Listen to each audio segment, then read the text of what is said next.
Hey, salut les permapotes! Aujourd'hui, je vous retrouve dans une école alternative à la Crouzille pour rencontrer les hirondelles. Allez, c'est parti! L'école Les Hirondelles à la Crouzille. Ah, la Crouzille. Oh. Donc ben voilà, je suis avec Fabien. Donc est-ce que tu peux te présenter et puis nous dire ce que tu fais là? Ok, bonjour à tous, salut, merci de me recevoir dans ta petite chaîne. Merci. Et moi je suis très contente de t'accueillir dans l'ambiance de la classe alternative des Hirondelles, donc sur l'écolieu de la Crouzille, qui a vu le jour il n'y a pas très longtemps, mais qui est un lieu historique sur la commune de Vouillers dans la Vienne. Et ben moi je suis Fabien, je suis cofondateur de l'écolieu de la Crouzille et je suis aussi cofondateur et directeur de l'école Les Hirondelles qui a ouvert le 21 septembre 2023. Ah, de cette année. Exactement. Waouh. Rapidement, je crois d'ailleurs, parce qu'il y avait un chantier participatif entre-temps. Ouais. Et ben pour aussi, on a déclaré notre école, enfin une demande d'ouverture d'école à l'Académie de Poitiers au mois de mai 2023.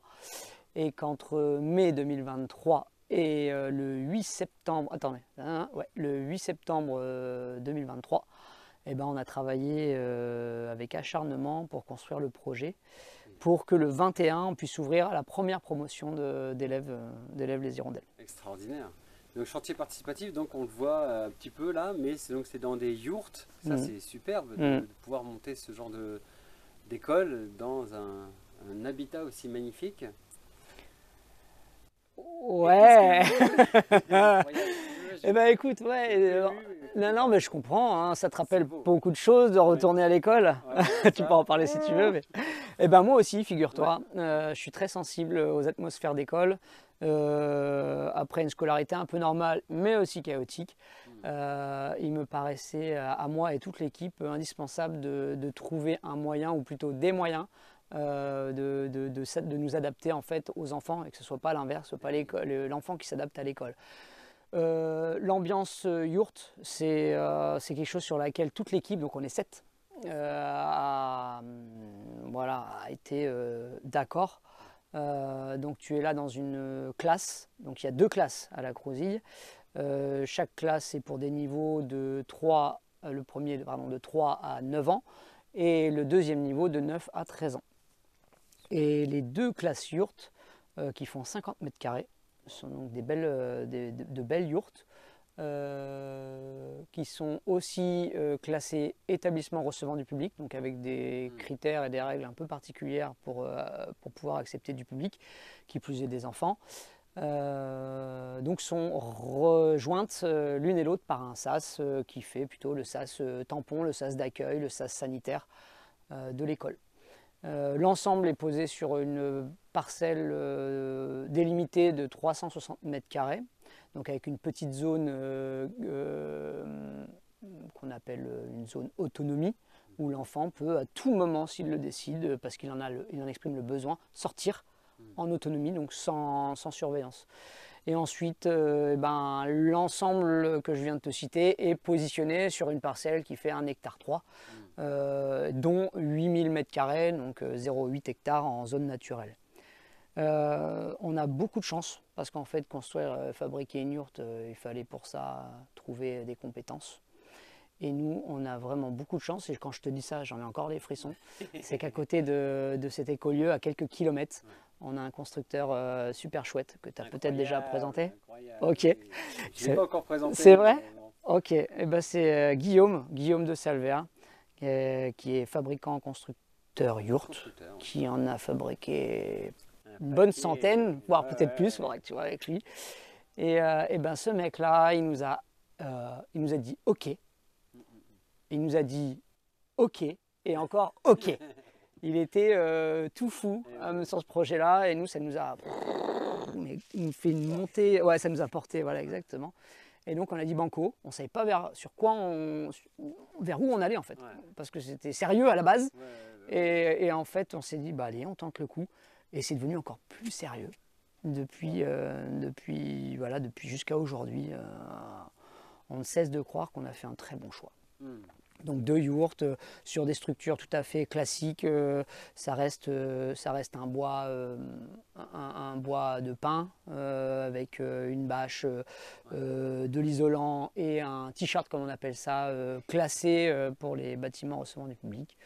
Après, voilà, si tu as envie de faire un petit tour, tu pourras, mais nous on est très contents. Oui, on expliquera certainement un petit peu le type de construction. Et donc ici, le type de pédagogie qui est exercée. La pédagogie, je te dirais, est adaptée au plus proche de l'enfant. Et sans vouloir dire des enfants, parce que ça ne serait pas juste. En fait, chaque enfant a des besoins différents. Et nous, on adapte des pédagogies différenciées en fonction des besoins de chacun et de chacune.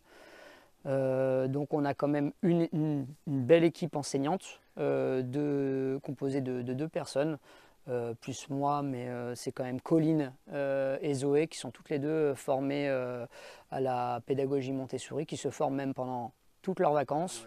Et ça pour Colline depuis plus de 5 ans, et Zoé a commencé son cheminement il y a 2 ans. Et donc Colline est l'institutrice de cette classe. On appelle aussi les institutrices dans les écoles Montessori des facilitatrices. Et Zoé est assistante. Et donc elle pratique la pédagogie Montessori, mais elle pratique aussi la pédagogie de projet, Steiner, ou encore... je ne vais pas toutes les citer, mais ouais, il y en a vraiment beaucoup. Vous savez, donc tu m'as dit qu'il y avait eu 6000 activités tout autour de nous. Ouais, Colline serait vraiment contente de pouvoir te les présenter, mais aujourd'hui, elle se repose un peu. Très bien, on est mercredi. Et, voilà. Et donc, il y a 6000 activités parce qu'en fait, on travaille avec les niveaux cycle 1, cycle 2, cycle 3, cycle 4. On a donc des enfants qui sont inscrits maternelle et jusqu'à la 3e. Cette année, pour cette première année, on a des petites 4 ans, donc moyenne section. Et ça va jusqu'au niveau 4e, qui sont préparés aujourd'hui dans cette classe. Il y a combien d'élèves du coup en ce moment? Oui, on a 12 élèves d'inscrits. 12 élèves, on avait un objectif de 10 pour dire allez on y va, on est à 12. Alors, on a d'autres inscriptions qui sont des pré-inscriptions, parce qu'on a vraiment envie de cohésion, de créer du lien entre les enfants qui sont aujourd'hui présents. C'est nouveau et pour eux, mais c'est aussi nouveau pour nous. Donc là, on a statué à 12 et il nous reste encore 1 mois et demi pour choisir si on va plus loin pour janvier jusqu'à juillet 2024. Et ensuite, on a des effectifs qui vont grandir dès la rentrée de septembre 2024. Et on a un objectif pour l'année prochaine de 15 dans cette classe, 15 dans l'autre. C'est quasiment déjà acquis. Voilà. C'était peut-être la limite, c'était peut-être en effet une trentaine d'élèves. On a les droits par le rectorat de 40 élèves, c'est-à-dire 20 dans cette pièce et 20 dans l'ambiance là-bas. Ouais, parce que celle-ci commence à être bien pour travailler, et l'autre ressemble plus un peu à soit un gymnase, soit un espace quand il pleut, que les enfants puissent... ou même, je ne sais pas s'ils font encore la sieste ou si on dort encore, mais qui peut être pour le repos de l'autre côté. Ouais. Donc c'est deux yourtes jumelles. Il y en a une qui est en ambiance classe, là où on se retrouve aujourd'hui. Donc il y a suffisamment de matériel pour une quinzaine d'enfants pour l'instant. Toute la pédagogie, tous les outils de pédagogie sont déjà centrés sur cette pièce, dont voilà, ça représente à peu près 6000 activités. La deuxième sert aujourd'hui de yourte périsco dans un premier temps. Ça reste une école qui est gérée par une association, et les 2 yourtes appartiennent à l'association. Et l'association aussi a eu des demandes d'extérieur, donc on a de nouveaux partenaires qui viennent ici animer des cours de yoga notamment, plusieurs fois par semaine. Et en fait c'est une salle libre où on peut organiser des événements plus proches des valeurs de l'école. Donc oui, ça fait une grande salle. Il y a des activités sportives, des activités danse, des activités aussi de météo, des activités sieste en début d'année. Et pour répondre à ta question, la sieste s'est transformée en temps de lecture dès la 3e semaine, où enfin les enfants se reposent pendant une lecture faite par, en règle générale, les niveaux collégiens, ou parfois même des enfants de CE2 qui font la lecture. Et ceux qui veulent faire la sieste, c'est-à-dire pas que les tout petits. Mais aussi un collégien peut aussi pendant ce temps-là faire la sieste en écoutant la lecture. Donc ça se passe quand même dans cette ambiance-là où on est. Moi, je veux bien revenir ici. Hein. Tu peux? Allez, c'est parti. Zou. Quels sont les intérêts justement à pouvoir faire des écoles alternatives à l'heure actuelle en France? L'intérêt oui. Quel est l'intérêt des écoles perma? Permaculture. Non, mais une école, c'est une école permaculturelle. Ouais. Je sais que c'est là-dessus que tu allais. Ouais, je suis d'accord. Super. La permaculture, elle ne se passe pas que dans le jardin de la Crouzille, elle se passe aussi ici. Ouais, dans l'éducation, et il faut répondre ou en tout cas, il faut expérimenter. C'est ça la priorité, c'est que l'école, ce n'est pas juste quelque chose de cadré. L'école doit s'émanciper, l'école, elle doit aussi s'adapter. Et en fait, l'école des Hirondelles, ou l'équipe, a voulu absolument proposer une alternative, essayer de s'adapter et surtout répondre à un besoin. Parce qu'on ne crée pas une école s'il n'y a pas un besoin, pour pas la faire à l'envers, mais nous, on n'a pas créé de besoin. Le besoin, il existe. Franchement, il y a beaucoup de parents qui veulent trouver des solutions pour que leur enfant sociabilise, apprenne dans la confiance, et que les lois naturelles de leur enfant soient complètement respectées. Parce que quand un enfant, après une journée d'école, sous contrainte, on va dire, l'enfant, il arrive à la maison et il est perturbé. Il peut être perdu. Il ne comprend pas entre ce qui se passe à la maison et ce qui se passe à l'extérieur de la maison. Et ça crée des conflits en fait émotionnels ou intellectuels qui fait qu'on n'arrive pas à trouver une solution pour son enfant. Donc, là, c'est une expérimentation. Il en existe beaucoup en France, pas autant que dans d'autres pays dans le monde. Ça, c'est sûr. Voilà. 100 fois moins peut-être. Voilà, c'est ça, sûrement 100 fois moins. Pourquoi 100 fois moins? Je sais pas, enfin c'est un autre sujet, mais on pourra en parler si tu veux à un autre moment. Par exemple, cette année, il y a eu 2 écoles alternatives qui ont ouvert en France, 2 seulement, alors qu'il y a des pays où il y en a 25 qui ouvrent par an. Régulièrement. Donc voilà, ça peut répondre à un besoin et des parents. Et ça répond aussi à un besoin éthique que nous avons ici. À la base, en 2017, on était deux cofondateurs et je suis papa moi-même. Et on a toujours souhaité trouver une solution pour que dans le village de Vouillers, ou plutôt dans le lieu-dit de Traversonne, ici, on rouvre l'école qui a fermé dans les années 90. Et on ne pouvait pas le faire sans que ça soit aussi une école alternative. Aujourd'hui, l'éducation nationale n'ouvre pas des écoles, elle a plutôt tendance, il y a des petits décalages, mais elle a plutôt tendance à les fermer. Voilà. Juste pour la petite histoire, cette année, elle a fermé 2 classes sur la commune. Nous, on en a rouvert 2, mais sans subvention, sans aide autre que celle des parents engagés qui ont engagé leur enfant dans cette école-là.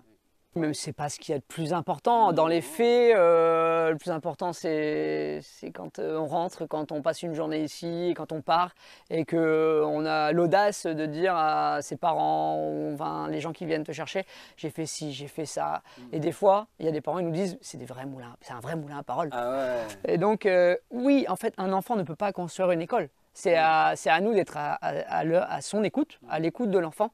Et après d'avoir, on va dire, un peu de courage pour se dire, allez, on y va. Et en fait, c'est ce qui s'est passé. Ce n'est pas une école parentale, mais pour autant, les parents se sont investis corps et âme dans ce projet-là.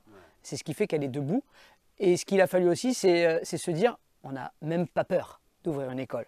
Parce que c'est comme créer une monnaie locale ou ouvrir une banque. En fait, même pas peur, c'est possible. Tout le monde peut le faire. Sauf qu'on se dit, mais c'est impossible.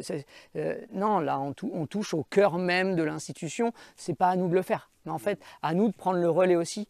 Parce que l'institution a d'autres ambitions, d'autres projets. Mais pour autant, nos enfants ont encore besoin, et ça ira jusqu'à l'extinction de l'espèce humaine. Mais mais en tout cas, de vivre ces moments de sociabilisation et d'apprentissage. Et quelles sont peut-être les limites de l'école alternative S'il y a des limites. Il n'y a pas de limite. Il n'y a pas de limite. Non, il n'y a pas de limite. Non. Il n'y a pas de limite. Il faut mettre le pied dans la porte. Il faut aussi, en effet, il n'y a pas que aller chercher des enfants. Il faut aller chercher, comme tu l'as dit aussi, des mécènes. Ce mot-là, tu vois, il m'agresse que je touche au privé. Et on est une école, oui, certes. Alors, c'est une école alternative. Elle est privée de fait parce qu'on ne peut pas être public. Et elle est laïque aussi, ça, il faut le préciser. Moi, je suis pour que l'institution tienne ses engagements qu'elle a depuis qu'elle a créé la République. Mais à un moment donné, on est obligé, on se sent obligé de prendre un peu le relais parce que sinon ça va capoter. Mais il n'y a pas de limite, il n'y a pas de limite. Il faut quand même avoir un petit peu de moyens ou trouver les moyens, s'endetter un peu. Nous, on s'est endetté pour créer cette école-là. Les parents payent un écolage tous les mois. Qui permet de faire battre le cœur de cette école-là. Et oui, et tiens, par rapport aux souvenirs, cette première promotion d'enfants, elle a participé à la construction de l'école. Donc, tu vois, ça fait des souvenirs. Il y a combien d'élèves qui peuvent dire ça? Tiens, ouais. On a aidé à construire l'école. Nous, de nos 3 ans, parce qu'il y a les ptios aussi là. Il y a les ptios qui ont fait des petites choses, qui ont lacé, tu vois, ce qui est derrière nous, tu vois, les petits lacets sur les croisillons. Bah, il y a plein de petits qui ont fait ça. Il y a plein de petits qui ont regardé leurs parents enthousiastes et fiers de leurs parents, donc travailler. J'ai même envie de les démonter, tu vois, au mois de juillet. Et c'est les grandes vacances. On les démonte. On range le truc. Et la nouvelle promotion vient. Voilà, c'est ça. Juste un mois après ou 15 jours, remettre les yurts en place. Peut-être qu'un jour, ça nous viendra cette idée-là. Et peut-être quelques petites contraintes qu'il a fallu. Donc là, je vois des radiateurs. Donc et pas un poêle à bois qui aurait été peut-être un peu mieux que peut-être du nucléaire. Peut-être c'est les panneaux photovoltaïques d'ailleurs. Mais en effet, il a quelques petites contraintes comme ça qui ont été obligatoires. J'essaye d'en voir d'autres en même temps. Mais les radiateurs, enfin le système de chauffage correspond pas forcément avec l'atmosphère, mais correspond aussi à un besoin légitime qui est de garder un atmosphère un petit peu chaleureux dans la pièce. Pour le poêle, on aurait bien aimé un poêle de masse. À l'instant T, je te parle, mais ça viendra peut-être. Et il y avait l'urgence de mettre en place tous ces petits services-là. Donc on a installé 2 radiateurs, c'est des 1500 watts tous les deux, donc ça fait 3000 watts, qui sont programmés. Il faut savoir que dans une yourte, il n'y a pas d'inertie. Donc le poêle de masse, même s'il tourne et que lui il est inertique, ben, la yourte ne l'est pas elle. Les enfants ici ont l'habitude donc déjà ils sont en chaussettes ou en chaussons, ils ont des surchaussettes l'hiver, ils ont un petit trousseau avec des pulls supplémentaires. Donc en fait on vit les saisons dans la yourte. Mais pour autant on a installé 2 convecteurs par yourte pour que ça soit facile. J'avais pas envie de demander à une personne d'astreinte de venir le matin à 6h ou 7h allumer un petit poêle pour qu'à 8h30 il fasse bon. Mais ça viendra peut-être quand on aura plus de bénévoles, plus d'élèves, donc plus de parents. On va pouvoir mettre cette machine-là en route. Et enfin, tu parlais de production d'énergie. Alors quand même, on est inscrit chez des producteurs d'énergie qui sont plutôt éthiques. Et aussi à la Crouzille, on a investi dans un équipement photovoltaïque qui va être installé, qui permettra en journée d'alimenter aussi ces 4 petits radiateurs. Donc oui, c'est prévu, ça fait partie de nouvelles. C'est vrai que j'étais ce matin dans l'autre pièce avec le soleil qu'on a eu. Waouh, peut-être 22, 24 degrés, enfin j'étais en t-shirt, on est très très bien quand même. Et les yurts sont vraiment super pour ça. Ça monte vite en tout cas en température quand on est dedans. Et avec et là on est en plein mois de novembre, si je me souviens bien. Il fait super bon alors qu'il a plu ces derniers jours. C'est incroyable, il fait bon, il fait sec. Oui, et là, ils sont réglés à 7, donc pour te dire, ils ne tournent pas là. Parce qu'en fait, on est mercredi, et qu'on est sur une semaine de 4 jours à l'école des Hirondelles, On est en tout cas sur un grand territoire, sur un grand périmètre. On est la seule école à offrir aux parents, aux enfants un peu de répit en milieu de semaine. Donc là ils sont éteints et oui, il fait bon parce qu'aujourd'hui ça cogne. On a un bel Oculus d'1,20 m qui fait bien son job. On a du double vitrage, on est isolé au sol ainsi que sur les murs, ainsi que sur toute la couronne en 10 cm en laine de mouton. Sauf au sol où l'astuce de Guillaume de Salverne, constructeur, ouais, c'est des copeaux de bois. Et on est assez content, on a envie de développer ça un peu sur le reste de nos habitats réversibles qu'on met en place sur la Crouzille. Est-ce que tu sais combien il y a d'écoles alternatives qui se sont montées aux alentours? Combien il y a d'écoles alternatives qui se sont montées tout autour? Yes. Alors sur le territoire, on va dire Vienne, voilà, sur la Vienne. Sachant qu'il y a à peu près un peu moins de 100 départements en France et qu'on est bien lotis. Il doit y avoir 5, 6 écoles alternatives. Alors quand je dis alternatives, il n'y en a que deux dans le format yourte comme nous. Une à côté de Jancé, sur le sud de Vienne, une ici. Et après, ça reste des écoles alternatives qui sont dans des bâtiments classiques. Elles sont au nombre de 3. Parce que du coup, ils avaient peut-être, alors vous n'avez peut-être pas de monuments historiques tout autour. C'est une des problématiques pour certains, mettre une yourte alors qu'il y a une tour du XIe siècle, par exemple, quelque chose qui serait comme ça. Mais c'est quelque chose maintenant qu'on voit assez souvent, qu'on commence petit à petit à tolérer, accepter. Ici, il n'y avait peut-être pas forcément ces bâtiments historiques, ce qui a permis de monter les yourtes. Ouais.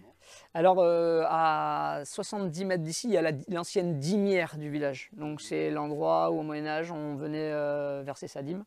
Donc, qui n'est pas un bâtiment classé, mais qui reste quand même un bâtiment historique. Je vais répondre à cette question en disant que pour un architecte, ça reste pas un bâtiment dur, que ça reste du démontable. Et qu'il n'y a pas une législation trop compliquée. En tout cas, il y a comme un vide juridique sur on est proche d'un monument, on veut construire quelque chose, oui, mais là, on construit, mais on peut la démonter. Sur Poitiers, il y a des autorisations qui ont été données à moins de 500 mètres des bâtiments classés, donc c'est possible. Ce qu'on a fait, et ça c'est une obligation, c'est quand même un architecte à déposer un permis pour ces 2 yourtes et le sas, et que la communauté de communes et la commune ont accueilli ce projet avec beaucoup d'enthousiasme. Donc c'est possible, on n'est pas dans une zone classée, mais on est juste à côté d'une zone naturelle, on est vraiment en limite de la zone naturelle, on est quand même juste en plongée de la route principale du village. On est accepté, l'école est acceptée, c'est même bien vu en fait une école. On a tous à cœur de voir les écoles pousser pour nos enfants, les enfants de nos voisins et nos petits-enfants. Là aussi, c'est un bon plan d'avoir un projet d'école parce que beaucoup de choses sont acceptées alors que ce serait juste un habitat. Les gens seraient peut-être un peu plus regardants et gratteraient un peu le vernis. Ici, les voisins regardent notre projet comme étant un projet peut-être d'avenir. Voilà. Il y a eu beaucoup de questions, il y en a encore beaucoup. Et en fait, c'est un lieu ouvert, la Crouzille, et les gens, quand ils veulent, il faut qu'ils aient le courage de nous demander.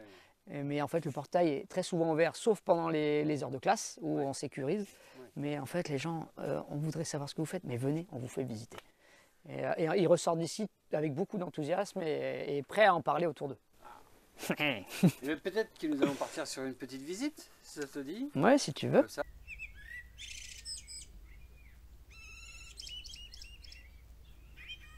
Bah, nous, on est alors peut-être le 10e collège alternatif. Qui sait? J'ai pas fait attention à ça. Alors, dis-nous, donc les espaces, il y a différents espaces entre chaque... C'est une colle que tu me poses, comme je t'ai dit. L'équipe PEDA est pas là, mais là, écoute, là, on va dire, je suis dans les lettres et dans la grammaire, dans le vocabulaire. Le français. Ouais, le français, voilà. Là, on est vraiment un petit coin français, que ce soit pour les petits et les moins petits. Le coin plus lecture. Donc on est encore un petit peu, tu vois, ça se suit un peu hein, quand même. Voilà. Et puis après on passe le côté... sciences. Voilà, exactement. Les sciences, la découverte des sciences, de la vie de la Terre. Voilà, on arrive ici à un petit coin libre. Souvent les enfants ici sculptent et dessinent.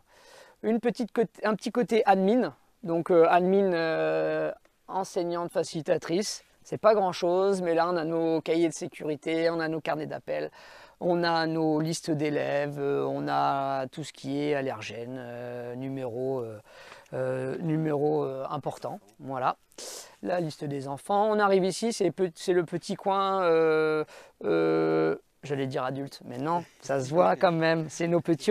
Nos petits ont chacun un casier, et nos petits et moins petits, avec notamment, je vais te citer le cahier de bord. Le journal de bord, le journal qui représente les activités au quotidien des enfants. Donc ils vont noter tout ce qu'ils ont fait.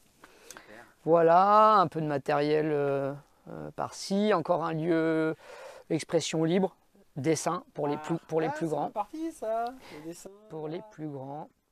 Poterie. Ouais, c'est ça. Construction, poids.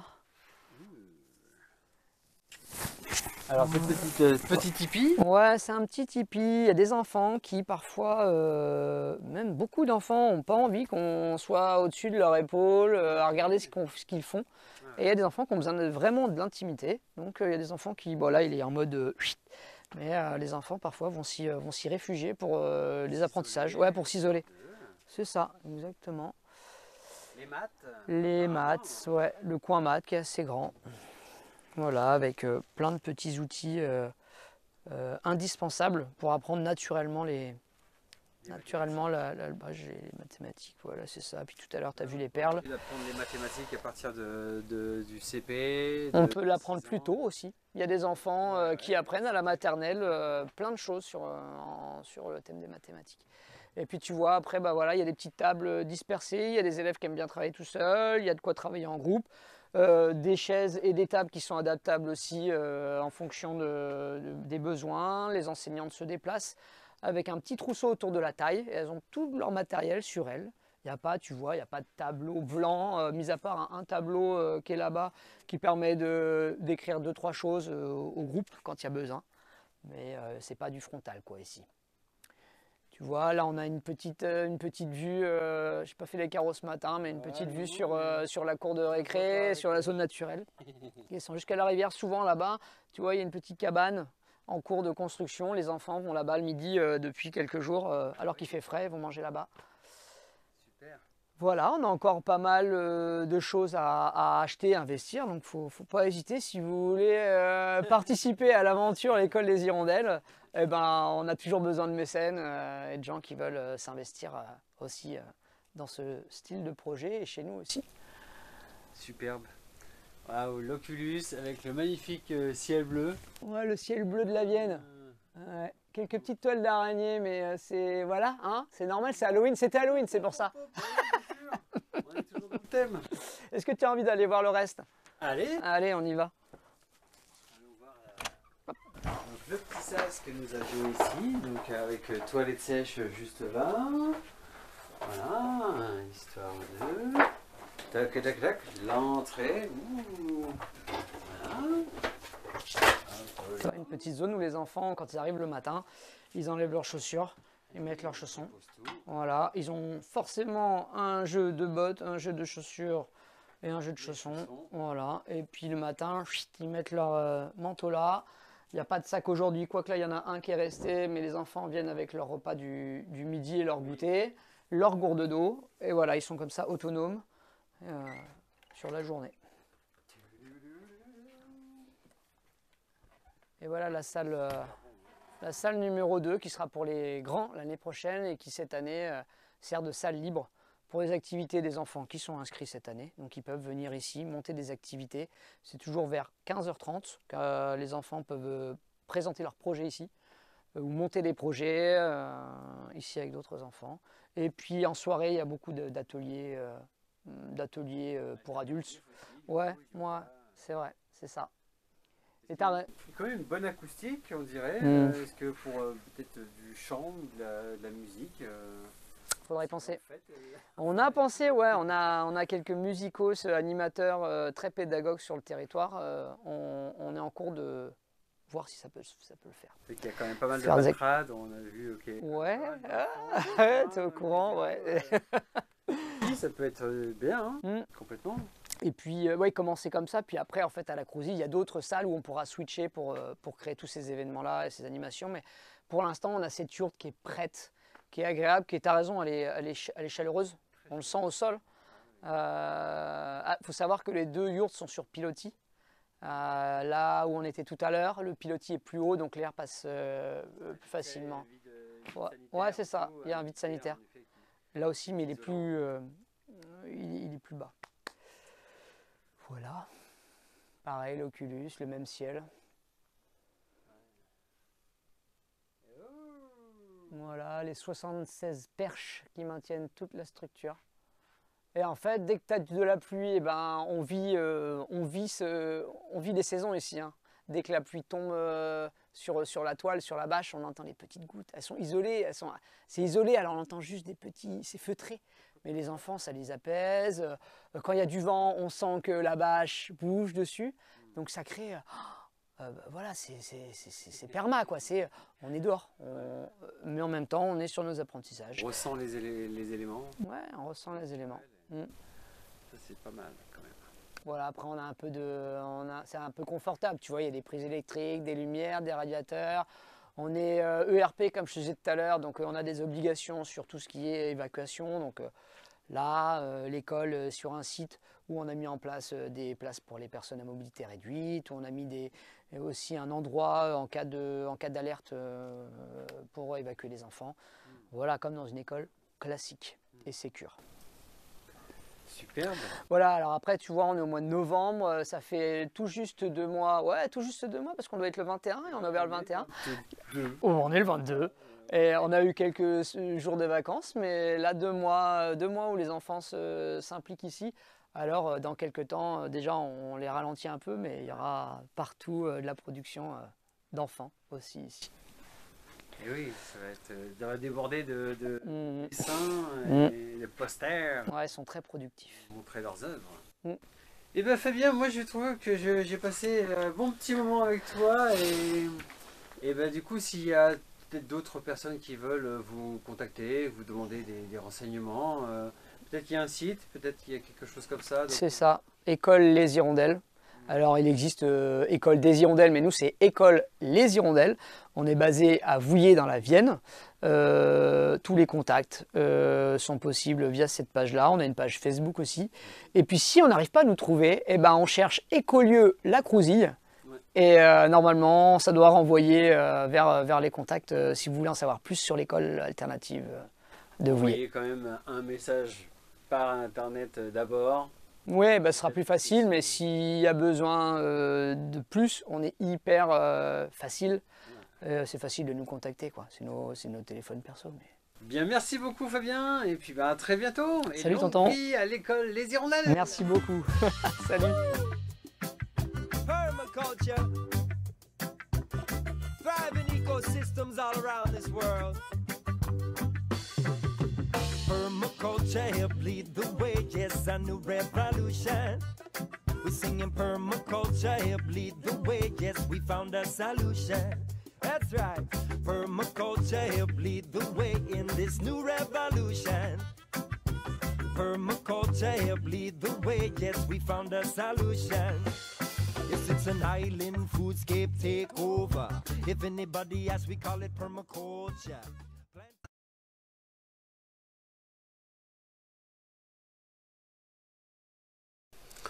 J'y pense. On ferait pas une école alternative? Ok. Avec une yourte double? Ok. Reliée par un sas. Ok. C'est parti.